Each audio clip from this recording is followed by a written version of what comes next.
করছিলাম, এটা সার্ভিসিং হয় নাই। এটা চিপ পুড়ে গেছিলো, আইসি পুড়ে যাওয়ার পরে বোর্ডটা বাদ হয়ে গেছে। তো এটা হলো ল্যাপটপটারই, এটা অলরেডি যে চলতেছে ভিডিও, এই যে আইসিটা অলরেডি পুড়ে গেছে।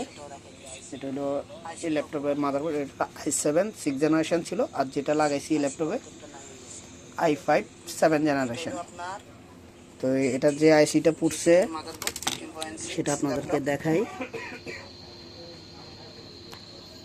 এই যে দেখতেছেন, এই যে এখানে লেয়ার সব পুড়ে গেছে। তো এটার কারণে নাকি প্রসেসর সব বাদ হয়ে গেছে।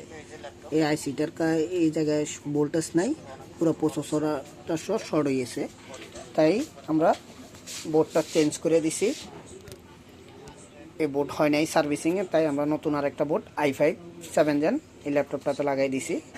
তো এরকম যদি পুড়ে যায়, অনেক সময় এই জায়গাটা যদি পুড়ে তাহলে হয় না, যদি অন্য অন্য আশেপাশে যদি আইসি যদি পুড়ে যাইতো বা লেয়ার, তাহলে কিন্তু এটা টাইনা কাজ করা যাইতো। বা এইসব জায়গায় পুড়ে গেলে ছোটোখাটো আইসি এগুলা শর্ট ছাড়াই বা কাজ করা যায়, ল্যাপটপ চালানো যায়, নর্মালি হয়ে যায়। কিন্তু এরকম যদি প্রবলেম হয় সেক্ষেত্রে মাদারবোর্ড একবারে বাদ, নতুন করে কিনে লাগাইতে হয়। তো এই মাদারবোর্ডগুলো পাওয়া যায় available, G3 G4 G6 G4